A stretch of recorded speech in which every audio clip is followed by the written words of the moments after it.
Paf, normalement on est bon. Apprenti épouvanteur, chapitre 10. Pauvre Billy.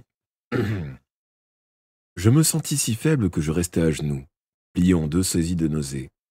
Je vomis et vomis encore jusqu'à ce qu'il ne remonte plus dans ma bouche qu'une bile âcre. Puis je me relevai, la gorge brûlante et l'estomac retourné. Il fallut encore un bon moment pour que mon souffle se ralentisse et que mon corps cesse de trembler. Je n'avais qu'une envie, retourner à la maison de l'épouvanteur. J'en avais assez fait pour cette nuit, me semblait-il. Mais je n'en avais pas le droit. L'enfant enlevé était à la ferme de Lizzie, mon instinct me le disait. Il était prisonnier d'une sorcière prête à le tuer. Je devais me rendre au repère de Lizzie osseuse. Une tempête montait à l'ouest. Une sombre masse de nuages tourmentés avalait peu à peu les étoiles. Il ne tarderait pas à pleuvoir. Heureusement, lorsque je pris le chemin menant chez Lizzie, la lune brillait encore, ronde, énorme, énorme. Jamais je n'avais vu de pleine lune aussi grosse. Mon ombre s'allongeait devant moi. Je la regardais croître, et plus j'approchais de mon but, plus elle me paraissait démesurée. J'avais rabattu mon capuchon et je serrais le bâton de l'épouvanteur dans ma main gauche. Du coup, l'ombre ne semblait pas être vraiment la mienne. Elle me précéda ainsi jusqu'à ce qu'elle s'étende sur la maison de Lizzie l'osseuse. Je jetai un regard en arrière, m'attendant presque à découvrir mon maître derrière moi. Il n'était pas là. Bien sûr, ce n'était qu'une illusion. « Et coucou Kofi, comment ça va ?»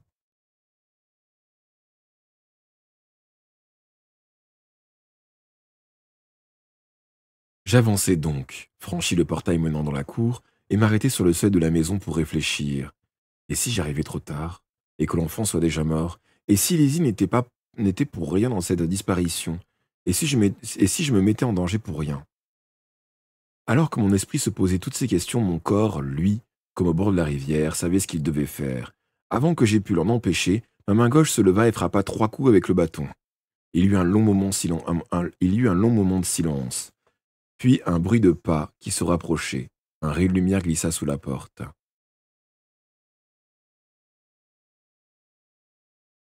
Le bâton tourna lentement et je reculai. À mon grand soulagement, je vis apparaître Alice. Elle tenait une lanterne à la hauteur de sa tête, si bien qu'une moitié de son visage était éclairée, tandis que l'autre restait dans l'ombre. D'une voix pleine de colère, elle demanda « Qu'est-ce que tu veux ?»« Oh, tu le sais très bien, » répliquai-je. « Je veux l'enfant que vous avez enlevé. »« Ne sois pas stupide !» siffla-t-elle. « Fiche le camp avant qu'il ne soit trop tard. Ils sont partis à la rencontre de Mère Malkin, ils peuvent revenir d'une minute à l'autre. » À cet instant, des pleurs s'élevèrent quelque part dans la maison. Bousculant Alice, j'entrai. Une unique chandelle bizarrement faite de cire noire éclairait d'une flamme tremblante, les 3 corridors. Mal lu, là. Ouais, je m'en sors bien. J'ai pas de tremblement, on a déjà lu 2 chapitres avant, donc ça roule. Il y a du mieux, quoi, je suis content.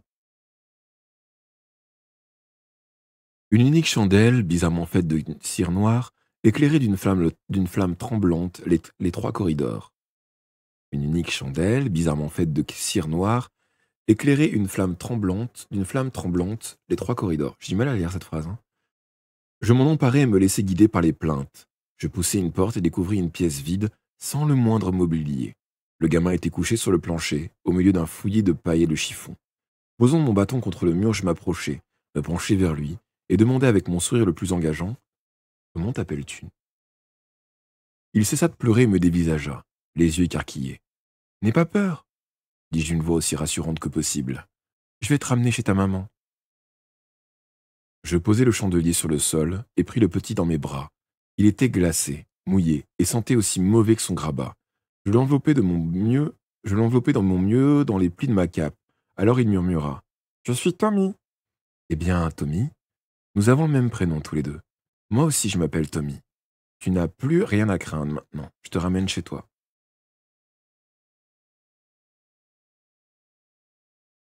Thomas, qui s'appelle pas Tommy, me disait aussi, ça y est, je deviens fou.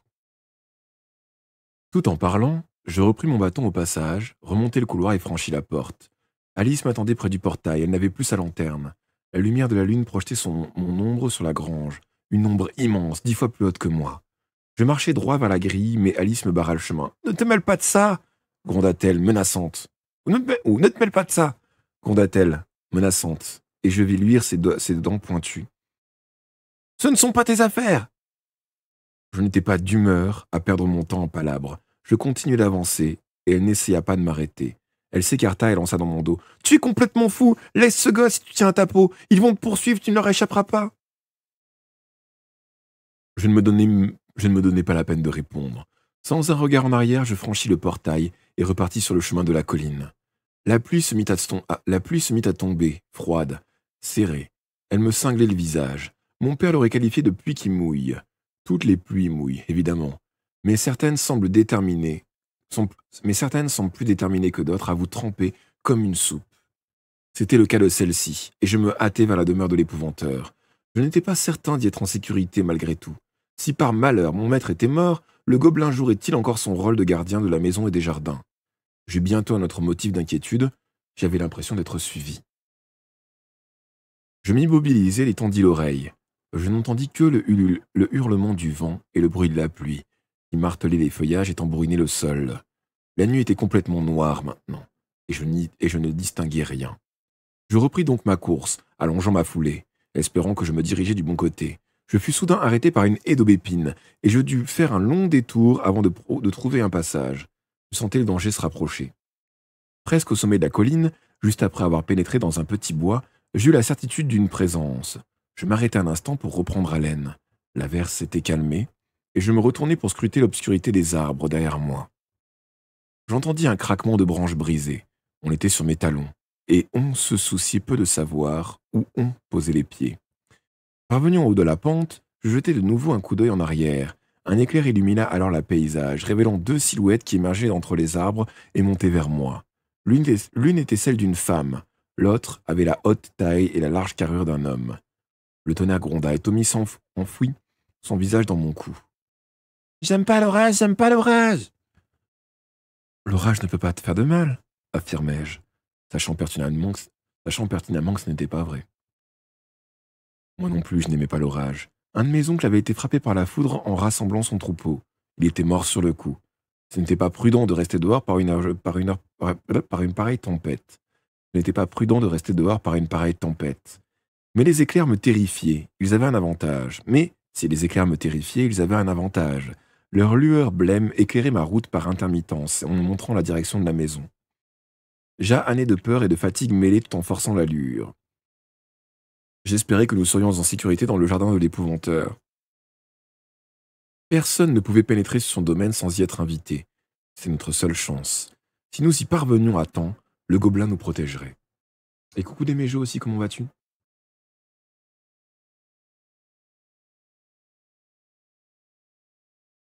J'arrivais en vue du banc où mon maître et moi, nous étions assis tant de fois pour nos leçons. Un peu plus bas, le jardin m'attendait. C'est alors que je glissai sur l'herbe mouillée. La chute ne fut pas trop brutale, mais Tommy se remit à pleurer. Comme je me relevais, j'entendis un bruit de course derrière moi, les pieds martelant lourdement le sol. Le souffle court, je me retournai et je n'aurais pas dû. Le fils de Mère Malkin précédait Lizzie de 5 ou 6 pas et gagnait rapidement du terrain. Lorsqu'un éclair illumina son visage, je crus voir des défenses des deux côtés de sa bouche. Tout en courant, il balançait la tête de droite et de gauche. La description des cadavres de femmes que j'avais lues dans la bibliothèque de l'épouvanteur me revint en mémoire. Si Tusk m'attrapait, je finirais comme elle, les côtes broyées. Un instant, la terreur me cloua sur place. Le monstre poussa un mugissement de taureau, et cela me remit en mouvement. J'aurais foncé si j'avais pu. Seulement, je portais Tommy. J'étais là, mes jambes lourdes remuaient au ralenti. Les poumons me brûlaient. Je m'attendais à chaque seconde à ce qu'une poigne s'abatte sur moi par derrière. Je dépassai pourtant le banc, et me retrouvai enfin sous les premiers arbres du jardin. Y étais-je réellement en sécurité? Si ce n'était pas le cas, nous étions perdus tous les deux, car je ne courais jamais assez vite pour atteindre la maison avant que Tusk me rattrape. Je fis encore quelques pas en titubant et m'arrêtai hors d'haleine. Quelque chose, alors, se faufila entre mes jambes. Je ne voyais rien, il faisait trop noir. Je sentis juste une légère pression contre mon mollet, tandis qu'un fort ronronnement faisait vibrer le sol sous mes pieds. Puis, cela s'éloigna pour me se placer entre moi et la lisière des arbres, entre moi et mes poursuivants. Je ne percevais plus aucun bruit de pas, maintenant. En revanche, j'entendis autre chose. C'était le feulement furieux d'un matou, en 100 fois plus puissant, un mélange de grondements sourds et de cris aigus qui devait résonner à des milles de distance. Le cri le plus menaçant, le plus terrifiant qu'on puisse imaginer. Je compris pourquoi les gens du village ne se risquaient jamais jusqu'à la maison de l'épouvanteur.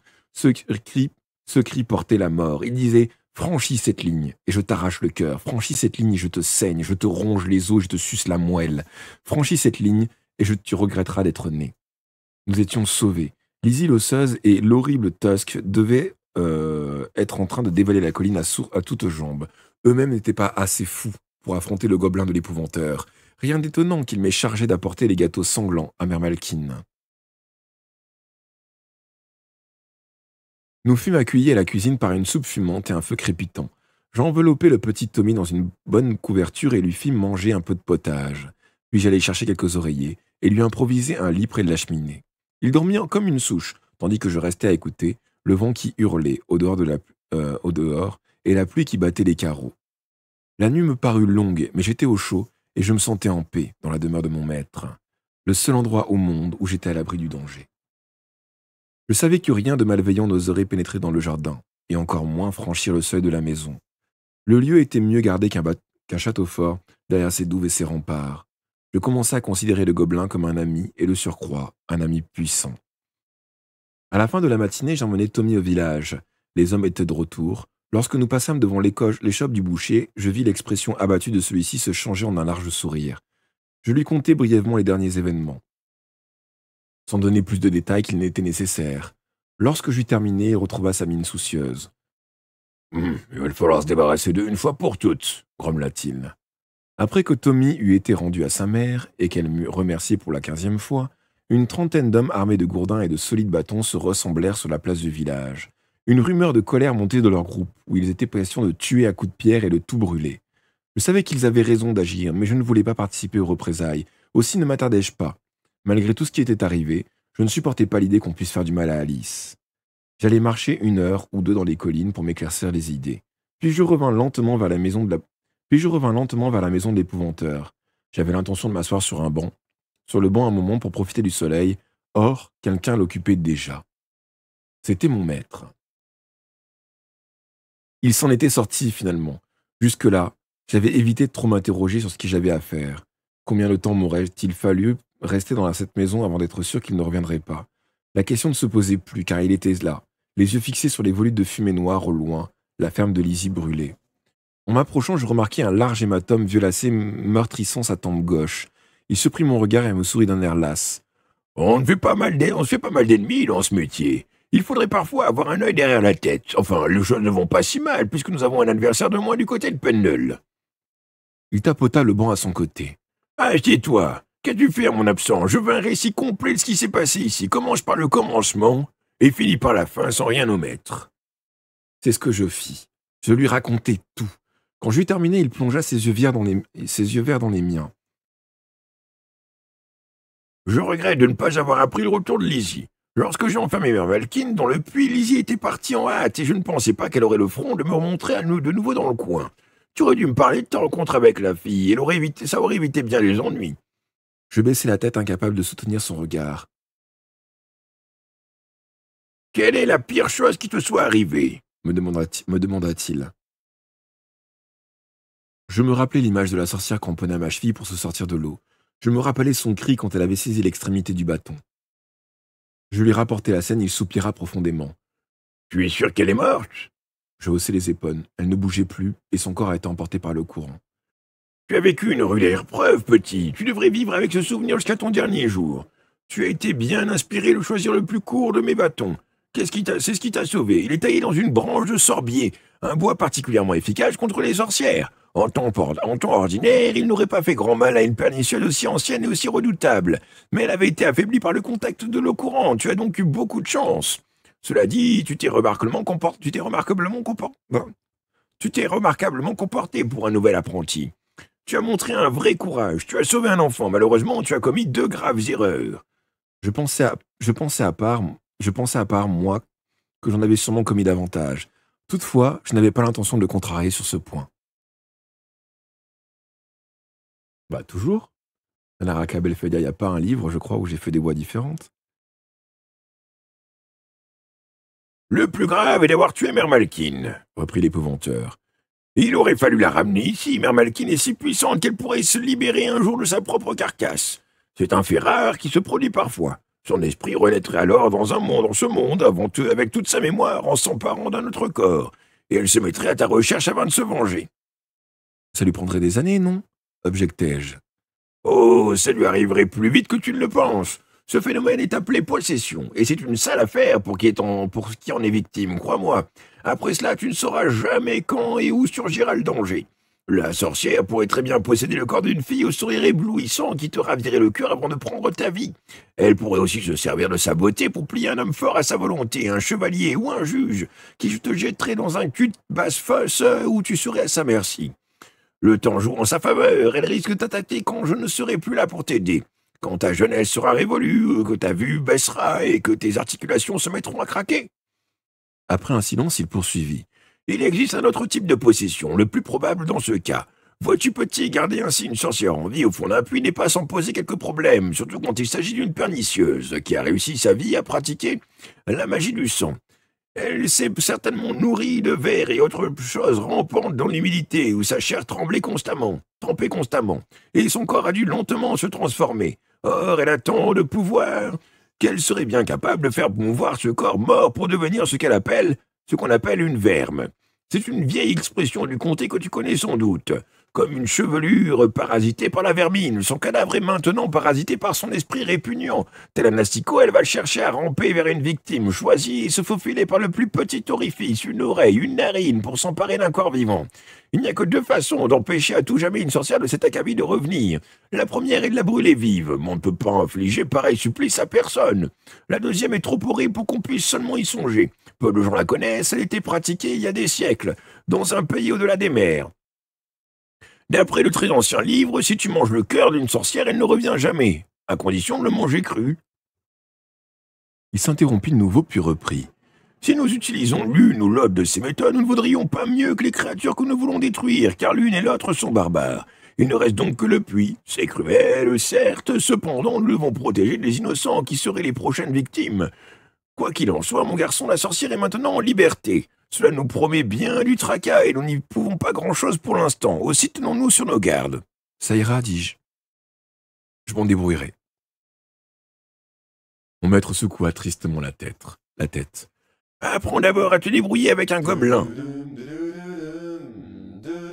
Voici ta deuxième erreur. Alors, on a un nouveau venu? Ouais. Vas-y, il est bizarre, mais donne-lui une carte. Et merci beaucoup, Ninoukat, pour le follow. Installe-toi confortablement, tu es désormais Jean Ninoukat. Et merci beaucoup de nous avoir rejoints. J'espère que tu t'en tireras bien ici. Apprends d'abord à te débrouiller avec un gobelin. Voici ta deuxième erreur. Tout un dimanche chaque semaine, c'est beaucoup trop généreux, mais bon. Et que proposes-tu pour ça, ajouta-t-il en désignant une mince colonne de fumée encore visible vers le sud-est. Je haussai les épaules. Tout doit être terminé à l'heure qu'il est. Les hommes du village étaient fous furieux et je les ai entendus parler de lapidation. Terminé, ne crois pas cela, petit. Une sorcière comme Lizzie a plus de flair que le meilleur limier. Elle était sûrement bien loin avant leur arrivée. Non, elle sera retournée à Pendle où vivent beaucoup de ses semblables. On pourrait courir derrière elle, mais je suis en chemin depuis des jours, je suis fatigué, j'ai mal partout. J'ai besoin de repos. Évidemment, il ne faut pas laisser Lizzie trop longtemps la bride sur le cou. Ou elle recommencera ses méfaits. Je m'occuperai d'elle avant la fin de la semaine, ou tu viendras avec moi. Ce ne sera pas une partie de plaisir, autant te dire ça tout de suite. Enfin, chaque chose en son temps, suis-moi. Je le suivis, remarquant qu'il boitait légèrement et marchait moins vite que d'habitude. Quoi qu'il se soit passé à Pendle, il en avait payé le prix. Il y a Kofi qui lance son stream qui part sur Wyvern.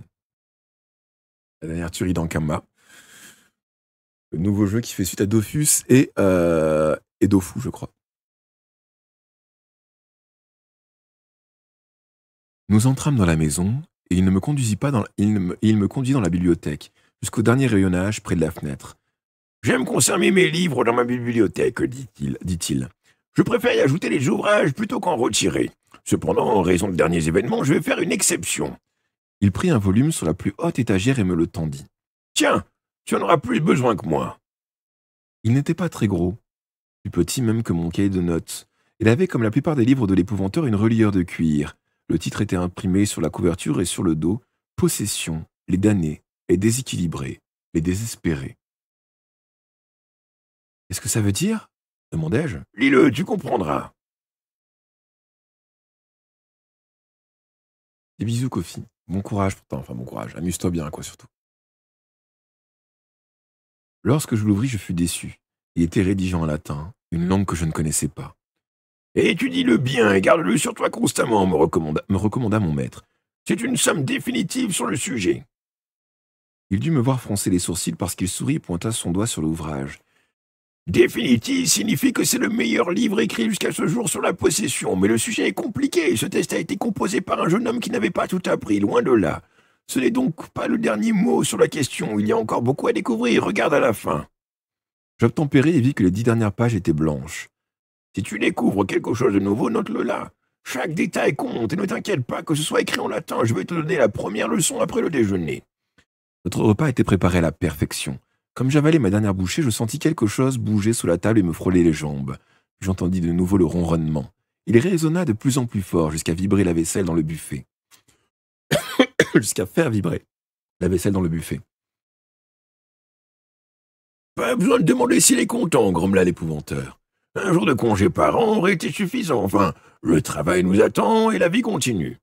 Va chercher ton calepin, petit. Nous avons un programme chargé aujourd'hui. J'accompagnai donc mon maître au banc, débouchai l'encrier, et y plongeai ma plume et me préparai à prendre des notes. Après l'épreuve de la maison hantée, dit l'épouvanteur en faisant les 100 pas, j'introduis d'ordinaire mes apprentis dans le métier le plus doucement possible. Toi qui as affronté une sorcière, tu sais déjà combien notre tâche est difficile et dangereuse, et tu es prêt à entendre ce qui est arrivé à mon dernier apprenti. C'est en relation avec les gobelins. Ouvre ton cahier à une page neuve et écris ceci pour commencer. J'écrivis sous sa dictée « Comment entraver un gobelin ?» Puis, tandis qu'il entamait son récit, je notais au fur et à mesure, en tâchant de ne pas perdre le rythme. L'épouvanteur appelait l'ensemble des étapes l'arrangement. Il fallait d'abord creuser une fosse le plus près possible des racines d'un arbre en plein épanouissement. Après avoir subi tous les exercices imposés par mon maître, je ne fus étonné d'apprendre qu'un épouvanteur creuse rarement la fosse lui-même. Il ne le fait qu'en cas d'extrême urgence. Habituellement, il engage un terrassier et un maçon, qui découpe une dalle épaisse pour recouvrir la force comme une pierre tombale. C'est un travail de précision car il est essentiel que la dalle scelle parfaitement la fosse. Une fois la face interne de la dalle et les parois de la fosse badigeonnées avec une mixture de sable et de limaille de fer et de colle, il faut attirer le gobelin à l'intérieur. Ce n'est pas très compliqué, du sang, du lait ou un mélange de deux dont font l'affaire. Le plus délicat est de le placer la dalle dans la bonne position pendant qu'il mange. Le succès dépend de la qualité de vos aides. Le mieux est d'avoir à ses côtés le maçon et 2 terrassiers équipés de chaînes qu'ils font coulisser sur un portique de bois. Les chaînes permettent d'abaisser la dalle de pierre rapidement et avec précision. C'est là que Billy avait commis une grave erreur. La chose était arrivée au cours du dernier hiver, en l'absence de l'épouvanteur. Le temps était exécrable et Billy avait hâte de regagner son lit bien chaud. Alors, il avait fait au plus vite. Il avait embauché des paysans du coin qui n'avaient aucune expérience de ce genre de travail. Quant au maçon, il était parti souper en promettant de revenir 1 heure plus tard. Billy n'eut pas la patience de l'attendre. Il attira le gobelin dans la fosse sans trop de mal. Abaisser la dalle fut plus ardue. Il pleuvait à verse, la pierre était glissante. La main gauche de Billy se trouva coincée sous le rebord. Les chaînes s'en mêlèrent et les 2 hommes ne purent soulever la dalle. Pendant que l'un d'eux courait chercher le maçon, le gobelin, lui, furieux de se voir enfermé, s'attaqua aux doigts de Billy. Or, c'était un gobelin, d'une espèce particulièrement dangereuse. On les appelle les éventreurs. Ils trouvent habituellement leur nourriture parmi les troupeaux. Par malchance, celui-là avait un goût affirmé pour le sang humain. Le temps qu'on réussisse à soulever la dalle, 1 demi-heure s'était écoulée, il était trop tard. Le gobelin avait dévoré les doigts de Billy jusqu'à la 3e phalange et aspiré son sang. Ses cris de douleur s'étaient mués en faibles plaintes, et quand on avait enfin libéré sa main, il n'en restait que le pouce. Il mourut peu de temps après, tant de suite de traumatisme que de perte de sang. Après m'avoir raconté tout cela, l'épouvanteur soupira. Ce furent de bien tristes moments. Il a été enterré sous une haie à l'extérieur du cimetière de Layton. Les gens de notre profession n'ont pas le droit de reposer en terre bénie. Cela s'est passé il y a 1 an, et si Billy avait survécu, tu ne serais pas là à m'écouter, car il serait toujours mon apprenti. Pauvre Billy, c'est un garçon, il ne méritait pas pareil châtiment. Ce travail est dangereux, vois-tu, et quand on ne le fait pas comme il faut... Il me regarda d'un air sombre, puis haussa les épaules. Que cela te serve de leçon, petit. Nos qualités premières sont le courage et la persévérance, et surtout, ne nous hâtons jamais. Nous utilisons notre cervelle, nous sommes calmes et méthodiques, et nous faisons ce qui doit être fait. Habituellement, je ne laisse jamais un apprenti se débrouiller seul avant la fin de la première année d'entraînement, à moins, bien sûr, il est un léger sourire, qu'il ne prenne les choses en main de sa propre initiative. Voilà, maintenant je vais te donner ta première leçon de latin. Et voilà, terminé. Le chapitre 11 sera donc le puits.